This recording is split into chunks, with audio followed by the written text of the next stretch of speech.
Hello everybody and welcome back to the realm. This area looks a lot different since last episode because I came through, took out all the grass and replaced it with mycelium, and there's a bunch of these little path blocks coming in through here because what I would do is pretty much section off areas of land with path blocks because grass doesn't spread across path blocks. And then I would clear out the area of all the grass in it, replace it in with dirt, and then put a few mycelium blocks in so it can spread. So these path blocks are not here to stay, I will be removing them. But yeah, it's pretty much all spreaded out now and I think it looks pretty nice. Also, I was able to get some honey blocks from number 0, so this works properly. And I also made a toggle circuit, so basically you can just hit this button and it'll extend it, and then you can hit the same button and it'll depower and retract. And I am going to explain how this works, but before I do that I want to show off my first idea and how it didn't work. And also when I made the mycelium I broke all the torches, so let me just light this place up quick so that when it's night the mobs don't spawn and blow everything up and kill me and all that bad stuff. Alright, so my first idea that actually failed was to have 2 pistons that would basically push a redstone block back and forth. And I was going to have, whoops, I don't know how I broke 2 dirt blocks there. I was going to have one side like this and one side like that. And my idea was to separate the 2 redstone trails with dirt blocks or just any block. And then basically I was like, okay, so one state can be with the redstone block here and the other state can be with it over here. And that completely failed because if these were not here, even if this redstone block was here, this wouldn't get powered, so I had to completely scrap that idea. I tried a few different things with pistons, but none of them worked. And so now we have what I have right now, which works quite a bit better. And I'm just gonna make a few example circuits right here. So this, whoa, let's see, he's stuck down there. Okay, so this pretty much works off the principle that if you have redstone like this and you have a repeater on it, then it will stay lit up, it'll stay powered even if there's no redstone currently going into it. So I said, alright, so this circuit can hold a powered state, and I thought about how I could interrupt that without physically breaking the circuit because, you know, physically breaking it is just not a viable option.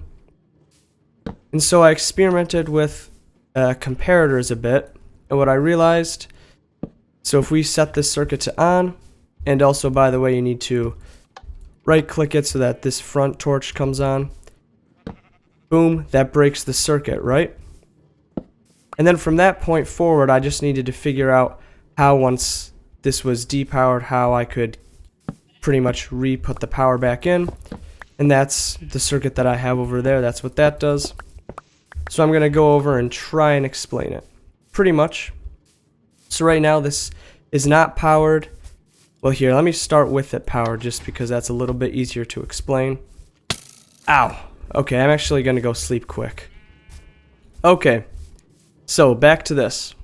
Basically, we have this button which is linked to the circuit that can hold itself in a powered state, and this comparator which goes into the side of this comparator which can, like I showed before, break this circuit. And the reason why we have this comparator here is because if I hit this and now this is depowered, I want to not be able to cancel it out, right? Because, so right now this is not powered. I don't want to be able to break the circuit. There's nothing to break. Instead, I want the power to go this way and set the circuit. And the way that I've been able to do that is by, when there's no power here, I have a redstone inverter here. Basically, if you just put a block like this and a torch on one side, and then I built that wrong, and then whoops, okay, third time's the charm. and then power one side, the opposite signal will be on the other. Alright, so that's what I've set up right over there. So no power here, the opposite comes through here and cancels out this signal. So when I hit this, the power comes through here and does not break the circuit. It sets it powered on, and now the reverse signal is coming out this way. So now this is depowered, which will allow redstone to flow this way and then cancel this out like I showed over there. So if we hit it again, there we go, breaks the circuit and takes the power out of it, which allows these to retract. Also, these repeaters, I had to experiment with the timing of them, and this one I may be able to put in any location. Let's actually, whoops, that's a comparator. I'm kind of interested to see what would happen if I moved this and replaced it with a normal redstone block.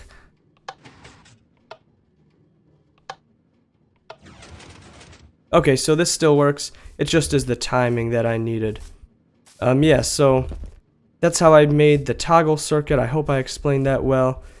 And now I can actually start putting it in, but before I do that, I want to take out all these path blocks and replace them with dirt so that we can have full coverage of mycelium over my little island. Okay, so I removed all the path blocks in here, and I also removed the gates that were at all the entrances to my base because it's all lit up and we pretty much have a moat preventing any mobs from getting into here, so there's no need for that. It's just going to slow me down. That's pretty nice. And the only path blocks that I kept was the actual path, and this is different than it was before. I changed it a bit, so now it's pretty much a straight shot forward, and it's not going to match up with the path over there. That's fine. On the other side, I'm going to change it up a bit. And also, you might think that it's a little bit strange that I have it ending with slabs instead of it just being flat. And the reason why I did this is because the way that the bridge works is you need a 4x4 area of blocks, because you need the top for the actual thing you're standing on, and then you need the bottom for the slime block or the honey block. And if I did do it flat up here, then right there is where, this is where the block you'd be standing on would come out. And that means that it would be here and here. That's pretty much how big the bridge would be, and you'd only have one block of space between the bottom of the bridge and the water. And I just didn't think that would look very good. So I think if instead we have it right here where you have 2 blocks between the bottom of the bridge and the water, it would look a lot better. And yeah, that's why I have slabs here. Also, I got a little bit of a head start on the functionality of it and dug out a space under here. Basically what I'm going to put under here is the toggle circuit, so that once I put a button on either side, I can just connect it to this. I figured putting it under the moat would be the easiest option. And if I break this, well, I thought it would be moat, but I guess maybe it's not exactly where I intended it to be. Anyway, that's fine. I know there was some areas where, yeah, so right here, this part's under the moat at least. And, yeah. So basically what I'm going to do is use this area to put in the toggle circuit, and I'll see you once I do that. Okay, so now the toggle circuit is down here, and that's working pretty well. Also, up top, I added in some polished andesite beside the path. I just think that it looks pretty nice, and also it gives me a spot for the button that's going to be used to activate the bridge. So yeah, I'm not going to bother putting a button on this one unless I want to, just for symmetry. Actually, I might do that just for symmetry. But I'm not going to actually connect this one up, because then the redstone wiring is going to get all... It's going to be a big rat's nest if I do that. A big bird's nest. And now I'm going to try and connect this up down here. It's probably not going to be the most efficient connection. And actually, yeah, this is not going to interfere with anything over here. At least I hope it doesn't. I don't think it will, but we'll see, we'll see. And yeah, I'm just gonna slowly bring this down like a staircase. I'm probably gonna need to put in a repeater at some point. Is this the level that we needed at? No, we needed a little bit deeper. Alright, this is good. I'm not gonna use that copper probably, so I'm just gonna leave it there. And we can just continue this down. I'm gonna throw in a repeater right here just to make sure that the signal lasts. And we don't need this button. We can just connect this signal up. And now what I'm gonna do is just head up here and hit the button. And when I come back down, let's see actually, was this on or off? Okay, so it's off. I'm gonna hit the button, come back down and see if it's on. Alright, let's see. Hopefully that connection worked. Well, that is not expected. That's pretty weird actually. What is... Actually, I'm not sure if it matters if it's doing this as long as this is holding a constant powered on state. So I'm gonna hit this one more time to see if it powers off properly. Because if it can power off properly and then power back on, even if it's blinking weirdly. Yeah, so it powers off properly. And even if that one part does blink strangely, it's not... Yeah, this really doesn't matter because right here I can just connect the actual extending parts of the bridges up right here and it's gonna work perfectly fine. So, little strange, but you know, not too big of a deal. And the next thing that I'm gonna do is build the actual bridge extending piece under these slabs. Whoops, I did not mean to throw those. Yeah, this is gonna be right in here underneath this, dang it. I'm gonna try and build and explain this. I don't know if I'm gonna do it at the same time because usually when I try building and explaining, I either mess up the building or the explanation or both. So let's see how this goes. And right now I am pulling back this path block, but don't worry, it's not always gonna be all messed up. I will replace it. Oh boy, dang it. Yeah, see? I'm throwing stuff everywhere because I'm trying to talk while I'm building. We don't need this random button, I guess. Okay, so for this we need 2 sticky pistons. That's the wrong spot. Because, yeah, we're gonna have our slime blocks there. So 2 sticky pistons. We need to make sure that no redstone comes in contact with that. I don't think it's gonna though. And we're gonna need a little bit of space out this way. Alright. A little bit under here.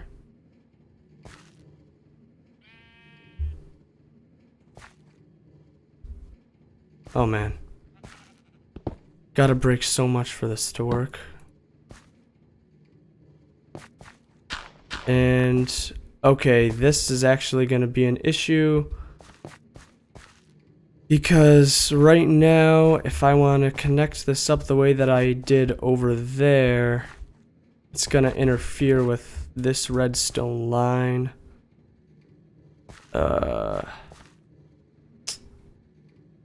Well, I'll see what I can do and then come back once I finally figure it out. Okay, it's successfully fixed now. I had to basically move the pistons over a block, which wasn't too big of a deal. And then I just had to make the path for the button. I just made the redstone go down a little bit of a different path, but that wasn't too difficult. And also I connected the sticky pistons to the toggle circuit. And again, I did it to this section of it because it doesn't blink weirdly. And I have no idea why it's blinking like that when I turn it on. So if I come up here, they extend properly, and then it'll come back. And now all I need to do, actually wanted to make this out of logs. I don't have any logs on me, but these I'll have to get rid of. And this, I'm gonna have them be honey blocks for now, because also this had to be a honey block as well, because if I'm using slime blocks on here, then I don't want it pulling away the block that the redstone's on, because that would not be too good. I'm just gonna test it with this, and I'm actually gonna break this scaffolding out of the way so that it can move. And if it works this way, it should be good to go. There, it extends out. Again, it would be a different block, but right now we just have the slime blocks, and then pulls it back in. So I'm gonna fix all this up, and then I'm gonna put the logs on top there, and then just copy the same thing except onto the other side. Alright, I copied everything over onto the other side, and everything fully works now. The bridge can extend and retract regardless of which button you push, so I can just do the same thing to get back to the other side. I redid the pathing up over there, and it does transition to dirt and grass partway through, but I feel like it doesn't look that bad. I feel like it's somewhat of a natural transition. It is a little bit immediate, but I don't know. I think it looks good. And also I have these armor stands around, which they do look cool, but the reason that I added them is not just because they look cool. The actual reason that I added them is because the redstone for the button goes down like this, and that prevents me from putting a block here, because if I were to put a block right here, then it would cut the redstone signal and this button would no longer work. So I needed to figure out a way that I could cover up the space without a block, and I figured, well, armor stands might look pretty cool, and I think it does look cool. Also, it is becoming night, but I just wanted to take some time to appreciate what Number Zero is doing to the village. He came in here and he's put in a lot of like deep slate sidewalks, these really cool lighting fixtures. He's replaced some of the oak with spruce, which I think really fits the vibe. And he's put some azalea, and he's really just tying this village into the farm and the trading hall very well. And I think it looks awesome, so a big thanks to him for fixing this. Also, he let the nitwit out, but that's all good. So yeah, big thanks to Number Zero for this awesome deep slate, and I'm excited to see what else he adds to it. Anyway, that is going to be it for this episode. I did a lot more redstone than I usually do, but I had fun trying it out and figuring out how to build the toggle circuit. I hope you enjoyed the episode, and if you did, please consider giving this video a like, and if you want to see more videos like this, please consider subscribing. And that's about it, so I will see you in the next one.